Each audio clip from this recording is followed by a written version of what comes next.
اللہ من الشیطان الرجیم بسم اللہ الرحمن الرحیم الحمد علی اہلہ والصلاة علی علیہ اما بعد فقد قال الحکیم بسم اللہ الرحمن الرحیم سیعلم الذین ظلموا ایام منقلب ینقلبون۔ ملک عزیز پاکستان میں ہونے والی فسطائیت، ہیبرڈ نظام، جبر، عدالتی نظام، 27ویں آئینی ترمیم اور دیگر ہونے والے ظلم کے خلاف بروز کل بروز جمعہ تحریک تحفظ آئین پاکستان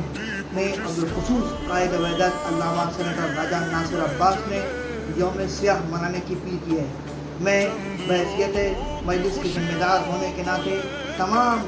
سندھ کے رہنے والوں سے، پورے پاکستان میں بسنے والے تمام محب وطن پاکستانیوں سے یہ اپیل کرتا ہوں کہ کل گھروں سے نکلیں، اپنے ہاتھوں پر سیاہ پٹیاں باندھیں، سیاہ پرچم لہرائیں اور بعد نماز جمعہ ہونے والے مظاہروں میں یہ کہتے ہوئے شرکت کریں، ایسے دستور کو، صبح بے نور کو میں نہیں مانتا، میں نہیں جانتا۔